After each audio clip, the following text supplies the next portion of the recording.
इसके पिछले वाले लेक्चर में हम लोगों ने देखा था कि किस प्रकार हम लोग जो है वो साउंड के कुछ कैरेक्टरिस्टिक्स होते थे, है ना, उसके बारे में, या फिर आप कह सकते हो कि जो चीज़ें साउंड को मेज़र करने में या उससे रिलेटेड जो चीज़ें होती थी उसको हम लोगों ने देखा था। ठीक है, तो इस वाले लेक्चर में हम लोग सीखेंगे कि किस प्रकार हम लोग जो है वो साउंड और लाइट को डिफ्रेंशिएट कर सकते हैं, मतलब दोनों में क्या डिफरेंस है। ठीक है, जनरली जो आपके आईसीएसई के एग्ज़ाम में पूछा भी जाता है, मतलब आप कह सकते हो कि ये आपका जो है एक इम्पॉर्टेंट क्वेश्चन में से एक है कि what is the main difference between the sound and light. तो सबसे पहले हम लोग उसी पे बात करेंगे, उसके बाद हम लोग जाएंगे इको पे। ठीक है, तो अगर हम लोग साउंड की बात करें ना, तो साउंड जो है वो मैकेनिकल एनर्जी है। ठीक है, कभी कभी मैकेनिकल एनर्जी के जगह पे वेव भी लिखा रहता है। ठीक है, कि वेव मैकेनिकल वेव है।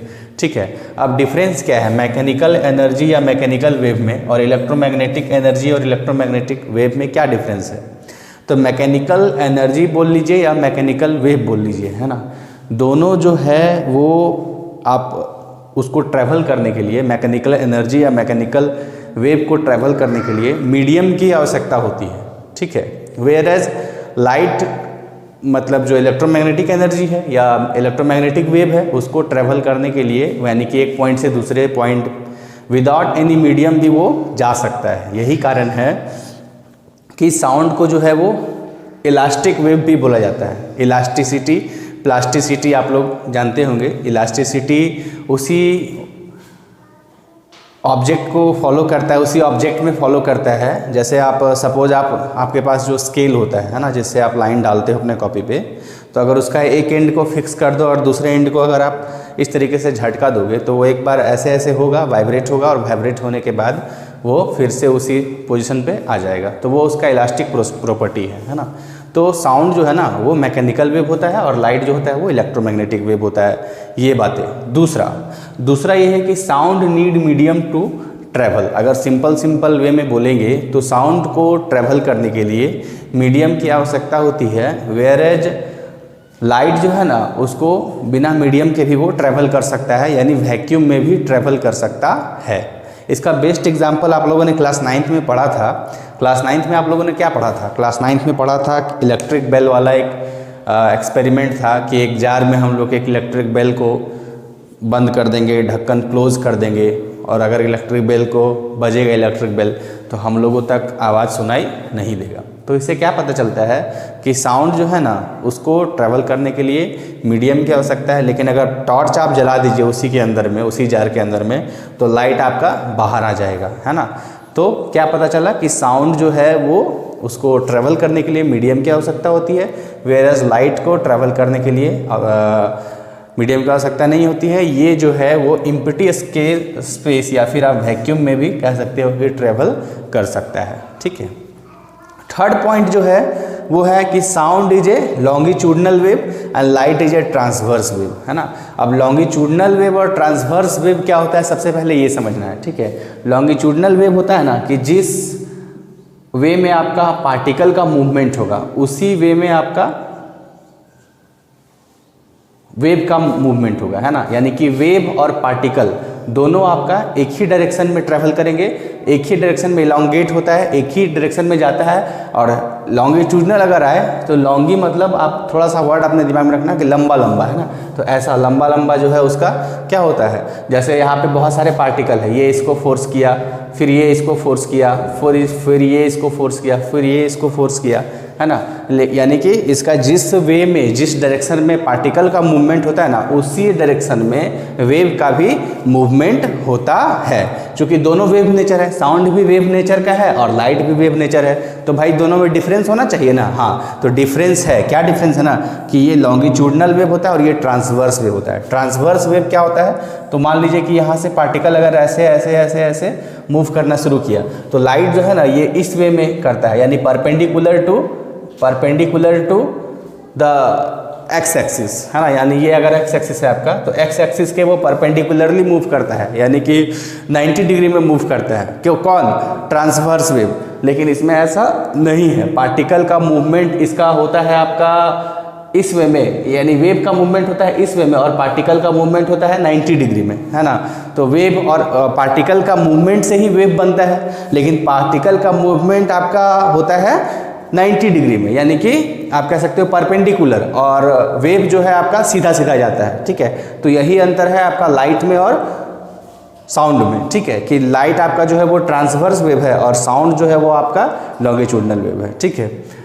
फोर्थ पॉइंट जो अपने पास बन रहा है वो बन रहा है कि इट ट्रेवल स्लोअर 440 मीटर पर सेकेंड, यानी कि अगर एयर में अगर हम लोग साउंड का स्पीड का बात करें तो एयर में साउंड का स्पीड अप्रॉक्स 340 मीटर पर सेकेंड होता है। अच्छा, ये भी आपका जो है एयर में भी जैसे टेम्परेचर पे डिपेंड करता है, ठीक है, कि गर्म हवा में कितना होगा, ठंडा हवा में कितना होगा, ठीक है। लेकिन ये नॉर्मल एयर का बात है, 340 मीटर पर सेकेंड नॉर्मल एयर का बात है। और एयर में लाइट का आपको पता ही है कितना होता है, 3 × 10⁸ मीटर पर सेकेंड, यानी कि अगर कंपेयर किया जाए लाइट और साउंड का तो दोनों का अगर स्पीड का बात किया जाए ना तो इसका स्पीड स्लोअर होता है और इसका स्पीड फास्टर होता है, ठीक है। एंड लास्ट पॉइंट जो अपने पास बन रहा है कि the wavelength of light waves order 10⁻⁻6 metre, है ना, यानी कि लाइट वेव का जो वेवलेंथ का ऑर्डर होता है वो कितना होता है 10⁻⁻6 मीटर, और इसका जो होता है 10⁻⁻2 से 10 मीटर के बीच में, है ना।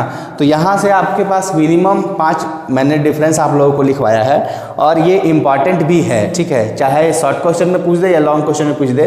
लॉन्ग में भी पूछेगा तो आपको कम से कम 5 लिखना ही पड़ेगा, और शॉर्ट में भी पूछेगा तो कम से कम आप जो है 3 लिखना ही पड़ेगा, ठीक है। तो ये जो कुछ बेसिक्स डिफरेंस थे लाइट वेव और साउंड वेव में, या फिर आप कह सकते हो सिंपली लाइट में या फिर साउंड में, ठीक है, तो ये कुछ डिफरेंस था। अब इसके बाद जो आपका टॉपिक है वो है आपका इको, ठीक है, और इम्पॉर्टेंट टॉपिक में से एक है, क्योंकि आपका जो मैक्सिमम जो न्यूमेरिकल है ना वो इसी पे डिपेंड है, इको पे। तो इको क्या होता है, जैसे मैं यहाँ माइक में बोल रहा हूँ, आप लोग सुन रहे हैं, ठीक है, और हम लोग बार बार बोल रहे हैं hello hello hello hello hello, या शादी वादी में या फिर आपका जो भी आप कह सकते हो कि आपके स्कूल में जब प्रोग्राम होता है और माइक में तो हेलो हेलो जो रिपीट होता है ना, साउंड बार बार जो रिपीट होता है हेलो हेलो हेलो हेलो, वही आपका इको है। अगर मोटा मोटी तौर पे बोला जाए तो repetition of sound by reflection, ठीक है। तो and echo is an phenomenon of repetition of sound of source by reflecting from an obstacle, ठीक है, एक किसी ऑब्स्टेकल से टकराने के बाद साउंड का बार बार रिपीट होना ही क्या कहलाता है, आपका इको कहलाता है, ठीक है। अब इको का कंडीशन क्या क्या होना चाहिए, मतलब एक अच्छा इको प्रोड्यूस हो उसके लिए क्या क्या कंडीशन होना चाहिए, ठीक है।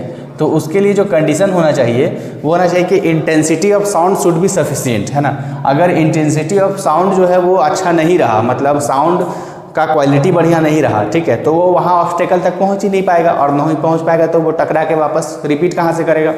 दूसरा है कि the difference in time of original sound and reflecting sound should be greater than 0.1 second, है ना। मतलब क्या है कि इसका जो मेन पॉइंट है ना वो क्या है कि 0.1 सेकेंड से इसका टाइम जो है वो अधिक होना चाहिए। अगर कम हुआ ना टकराने का टाइम 0.1 सेकेंड से कम हुआ ना तो वो एक डिस्टिंक्ट इको आपका नहीं देगा, मतलब एक अच्छा इको वो प्रोवाइड नहीं करेगा। तो यही जो है ये मेन आपका कह सकते हो कि इको का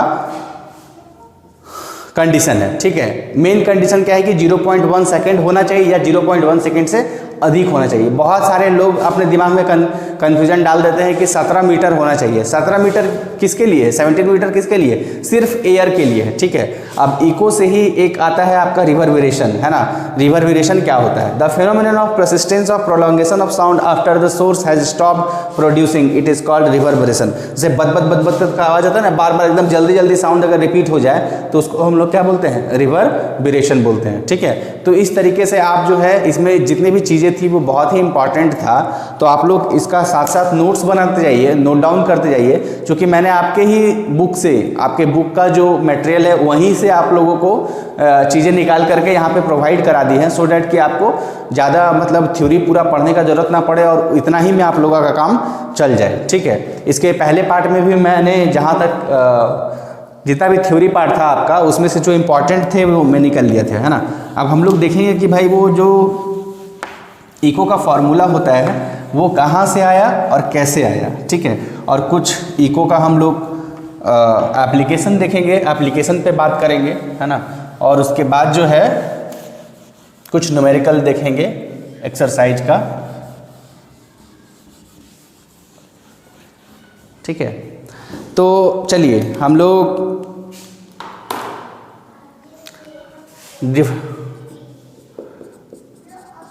distance between sound source and obstacle, ठीक है, ये हम लोग निकालते हैं, ठीक है। हम लोग क्या करते हैं ना, एक आदमी को एज्यूम करते हैं, ठीक है, एक पर्सन को एज्यूम करते हैं जो आपका यहाँ पे स्टैंड है, खड़ा है, ठीक है, और यहाँ पे कोई ऑब्स्टेकल है, ठीक है, और मानते हैं कि इस आदमी और इस दीवार के बीच का डिस्टेंस d है, ठीक है, और आदमी यहाँ से माइक से कुछ बोल रहा है तो इसका साउंड यहाँ तक जाएगा और जाके टकरा के वापस फिर यहाँ तक आएगा, वही आपका इको होता है। तो एक बार जाएगा और एक बार वापस आएगा, ठीक है, मतलब टोटल डिस्टेंस वो जो ट्रेवल करेगा ना वो क्या होगा आपका d जाएगा और d आएगा, ठीक है। और उसके बाद हम लोग मान लेते हैं कि साउंड को यहाँ से यहाँ जाने में जो टाइम लगा है ना वो t टाइम लगा है, ठीक है, t टाइम लगा है, ठीक है। तो हम लोग को पता है क्या होता है, स्पीड इज इक्वल टू होता है आपका डिस्टेंस अपॉन टाइम, ठीक है। तो स्पीड को हम लोग यहाँ पे v ले लेते हैं, है ना, और डिस्टेंस यहाँ पे आपका हो जाएगा 2d और टाइम जो है t रहते हैं। तो ये जो है वो आपका मेन फॉर्मूला हुआ इको का। अब इसी से हम लोग डिराइव करेंगे इन एयर में, हवा में जो है वो कितना डिस्टेंस होता है डिस्टिंक्ट इको के लिए, ठीक है। तो चलिए वेलोसिटी इन एयर कितना होता है 340 मीटर पर सेकेंड, ठीक है, और डिस्टेंस को 2d रहने दीजिए, और मिनिमम टाइम जो वो है वो कितना होना चाहिए 0.1 सेकेंड होना चाहिए, ठीक है। तो अब इसको आप क्या करिए 340 multiplied by 0.1 by 2 is equal to आपका क्या निकल जाएगा d निकल जाएगा, यहाँ से उड़ा जाइए 10 आपका कट गया, ये कितना आ गया आपका 17 आ गया, मतलब डिस्टेंस कितना आ गया 17 मीटर आ गया। किसमें एयर में, जब मीडियम एयर होगा और कोई आदमी साउंड मुंह से निकालेगा और वो इको प्रोड्यूस करेगा तो दोनों में के बीच का डिस्टेंस मिनिमम डिस्टेंस 17 मीटर का होना चाहिए। अगर 17 मीटर नहीं हुआ तो वो इको आपका बढ़िया नहीं होगा, ठीक है। तो इस तरीके से आप कह सकते हो कि किसी भी मीडियम में, जब हम लोगों ने मीडियम एयर लिया तो एयर में स्पीड ऑफ साउंड लिया, जब हम लोग मीडियम वाटर लेंगे तो वहाँ पे वाटर वाला पुट करेंगे, जब हम लोग ऑयल लेंगे तो ऑयल वाला पुट करेंगे, जब हम लोग कोई सॉलिड लेंगे तो सॉलिड वाला पुट करेंगे। तो इस तरीके से आप हर का डिस्टेंस निकाल सकते हो कि डिस्टेंस कितना होना चाहिए जिसमें आपका इको जो है वो बढ़िया रहे, ठीक है। तो इस तरीके से आप क्या कर सकते हो, किसी भी मीडियम का डिस्टेंस निकाल सकते हो। ये बिल्कुल आपका मेन कंडीशन नहीं है इको का कि डिस्टेंस 17 मीटर ही होना चाहिए, ठीक है। 17 मीटर इन एयर है, दूसरे मीडियम के लिए वो क्या हो जाता है चेंज हो जाता है, ठीक है। तो इस तरीके से आप लोग जो है वो फाइंड आउट कर सकते हैं, लेकिन ये मेन फॉर्मूला आपका यही है v is equal to 2d by T, ठीक है।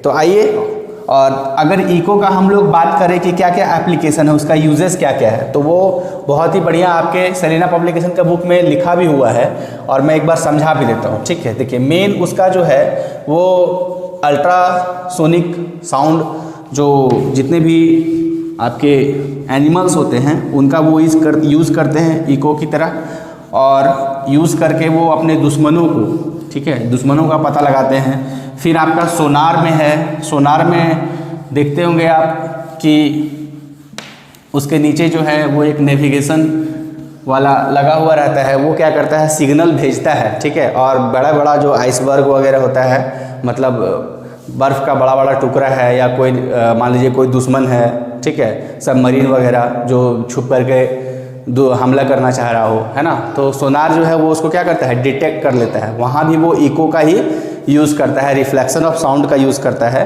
सपोज़ कि मान लीजिए ये आपका यहाँ पे सोनार लगा हुआ है, ठीक है। तो वो क्या करता है, यहाँ पे मान लीजिए बहुत बड़ा आइस का टुकड़ा है, ठीक है, जो कि ये ऊपर की ओर क्या कर रहा है, उठ रहा है, और उठने के बाद मान लीजिए आगे इससे टकराएगा। तो कैसे पता चलेगा कि इसको पीछे भागना है, तो ये क्या करेगा, सिग्नल भेजेगा इको की मदद से, ठीक है, और फिर ये सिग्नल यहाँ पे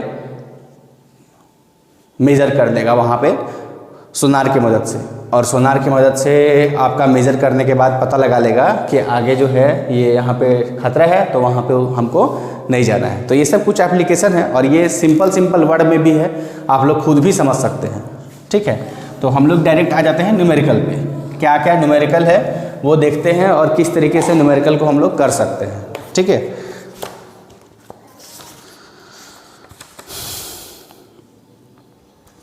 देखिए फर्स्ट न्यूमेरिकल आपका क्या है कि the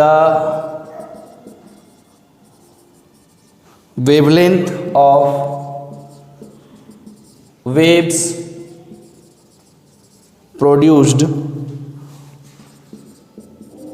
on the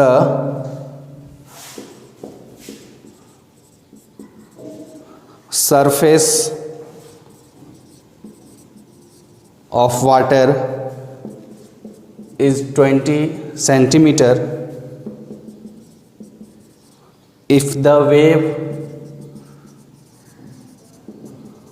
velocity is 24 meter per second, then calculate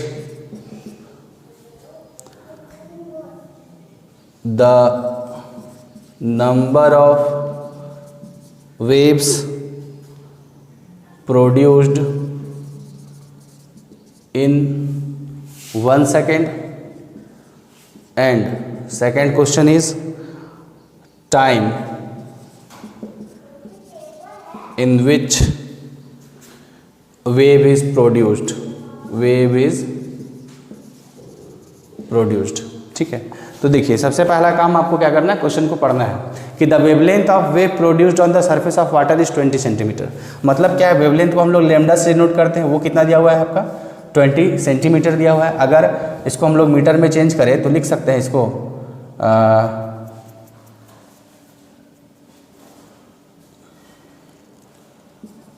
20/100 है ना, तो 20 × 10⁻⁻² मीटर, ठीक है। ये आपका हो गया वेवलेंथ, ठीक है। उसके बाद if the wave velocity is दिया हुआ है, वेलोसिटी आपका दिया हुआ है, कितना दिया हुआ है 24 मीटर पर सेकेंड, ठीक है। तो calculate the number of wave produced in 1 second, ठीक है। तो number of wave produced in 1 second जो होता है वही तो आपका क्या होता है, फ्रीक्वेंसी होता है। मतलब आपको क्या फाइंड करना है, फ्रीक्वेंसी फाइंड करना है, और time in which the wave is produced, और टाइम निकालना है आपको, ठीक है। तो कल मैंने आप लोगों को एक फॉर्मूला बतलाया था, क्या बतलाया था कि वेलोसिटी जो होता है ना वो डिस्टेंस अपॉन टाइम होता है, और वेलोसिटी जो होता है ना 1/टाइम को हम लोग फ्रीक्वेंसी बोलते हैं, फ्रीक्वेंसी इंटू डिस्टेंस होता है, और फ्रीक्वेंसी डिस्टेंस ही आपका लैम्डा होता है, यानी कि v = f लैम्डा, ठीक है। तो यहाँ से हम लोग क्या करेंगे, पुट करेंगे वैल्यू को। तो v क्या है आपका, वेलोसिटी है, वेलोसिटी कितना है 24 मीटर पर सेकेंड, और फ्रीक्वेंसी आपको फाइंड आउट करना है, और लैम्डा आपका दिया हुआ है कितना 20 × 2 मीटर, ठीक है ना। तो अगर हम लोग इसको सॉल्व करने की कोशिश करें तो क्या कर सकते हैं, 12 10 है ना, ये हो जाएगा आपका 12 मीटर पर सेकेंड है ना, और 20 आपका जो था वो क्या था, मीटर था, तो मीटर आपका कट जाएगा है ना। या फिर मैं भी ऐसा यूनिट को हटा दे रहा हूँ, लास्ट में फ्रीक्वेंसी ही हम लोग को निकालना है ना। तो या रहने देता हूँ, ठीक है। तो मीटर अपना कट गया, और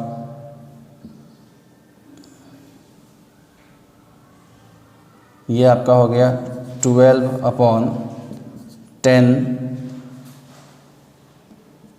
मल्टीप्लाइड बाय ये 2 हो जाएगा, और ये हो जाएगा, यहाँ से 10 कट जाएगा, तो 120 मीटर फ्रीक्वेंसी। कितना है आंसर, मीटर नहीं होगा, मीटर तो कट ही जाएगा है ना। तो आपका कितना बच जाएगा 120। ठीक है, फ्रीक्वेंसी का कोई यूनिट नहीं होता है, वो डायरेक्ट हम लोग लिख देते हैं, है ना। तो हम लोग, मैंने कुछ किया नहीं, मैंने फिर सिर्फ वैल्यू को पुट कर दिया, ठीक है। देखिए यहाँ पे हम लोग का फॉर्मूला क्या था, velocity is equals to frequency into wavelength, है ना। आप लोग ध्यान रखिएगा क्या होता है, velocity equals to frequency multiplied by wavelength, ठीक है, ये फॉर्मूला होता है। और इसी फॉर्मूले पे मैंने पुट कर दिया, मेरे को फ्रीक्वेंसी निकालना था, ठीक है। अब हम लोग का फ्रीक्वेंसी कितना आ गया, फ्रीक्वेंसी आ गया हमारा 120, ठीक है। कितना, तो 1 सेकेंड में कितना फ्रीक्वेंट है, तो 120 है, ठीक है। चलिए अब हम लोग को निकालना है टाइम। तो हम लोग को पता है ना फ्रीक्वेंसी क्या होता है, 1 अपॉन टाइम पीरियड होता है, ठीक है, 1 अपॉन टाइम पीरियड होता है। तो फ्रीक्वेंसी के जगह पे अगर हम लोग फ्रीक्वेंसी के जगह पे अगर हम लोग 1/t कर दें, यानी 1/120 कर दें, 1 अपॉन 120 कर दे, तो अपने को क्या मिल जाएगा, टाइम मिल जाएगा, है ना। फ्रीक्वेंसी का क्या होता है, रिवर्स होता है। तो हम लोग अगर फ्रीक्वेंसी को रिवर्स कर देंगे तो टाइम नहीं मिल जाएगा, फॉर्मूला होता है ना, F is equals to 1/t।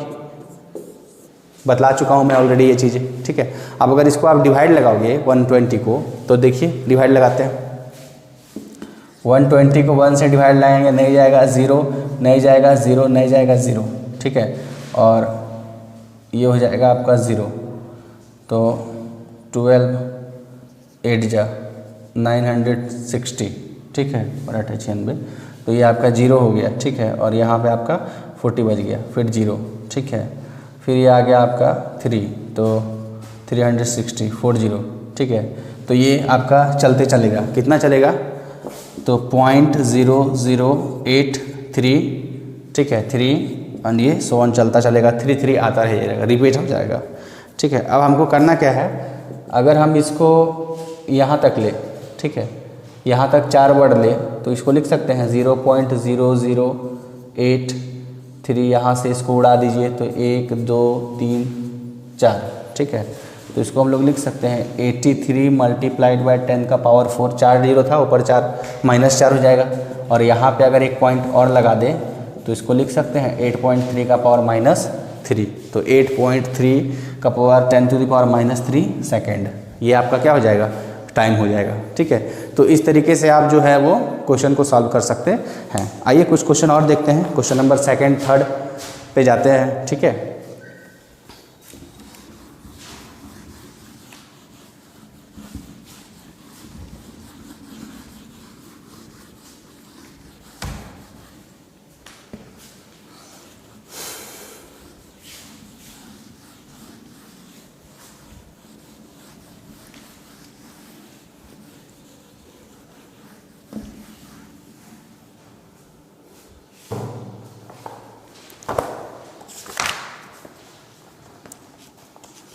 देखिए क्वेश्चन नंबर आपका 2 है कि calculate the minimum distance in air required between the source of sound and the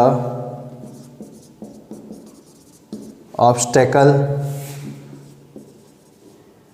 to hear an echo, the speed of sound in air equals to 350 metre पर second, ठीक है। देखिए तो question बहुत easy है ना। क्या बोल रहा है, कैलकुलेट द मिनिमम डिस्टेंस, ठीक है। अब देखिए डिस्टेंस बोल रहा है, ठीक है, मतलब आपको निकालना क्या है, डी निकालना है, ठीक है। Required between the source and the sound, suppose कि ये आपका सोर्स है और ये ऑब्स्टेकल है, ठीक है। To hear an echo the speed of sound, यानी कि आपका v दे दिया है, कितना दे दिया है, 350 मीटर पर सेकेंड, ठीक है। और टाइम अपने को पता ही है, इको के लिए कितना चाहिए, 0.1 सेकेंड मिनिमम होना चाहिए, और हम लोग को निकालना d है। तो मैं बता चुका हूँ फॉर्मूला आपका v equals to 2d upon क्या लगेगा, t लगेगा, ठीक है। तो v आपका दिया हुआ है कितना, 350, ठीक है, 2D। टाइम को कितना लेंगे? 0.1, ठीक है। मिनिमम रेसिस्टेंस का टाइम होना चाहिए आपका 0.1 सेकेंड, तो ये हो जाएगा 350 multiplied by 0.1/2 is equal to D, ठीक है। यहाँ से उड़े 10, 10, 10 कटा, ये हो गया आपका 17.5, ठीक है। तो डिस्टेंस कितना आया? 17.5 मीटर आया, ठीक है। तो इस तरीके से आपको क्वेश्चन को पढ़ते जाना है और क्वेश्चन को लगाते जाना है। सारा क्वेश्चन इजी है, किसी में मतलब कोई भी क्वेश्चन में कुछ वैसा नहीं है कि आपको, और एग्जाम में भी जो क्वेश्चन पूछे जाते हैं ना, वो एकदम डायरेक्ट क्वेश्चन पूछे जाते हैं, मतलब फॉर्मूला रिलेटेड क्वेश्चन, उसमें कुछ नया नहीं होता है आप लोगों का, ठीक है।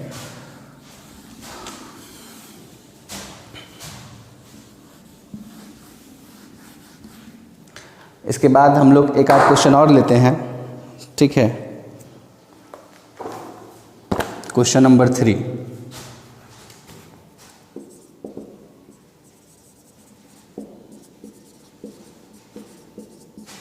what should be the minimum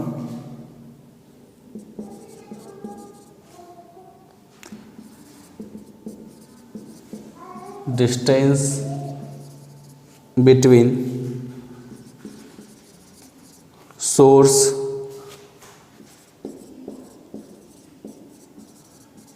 and reflector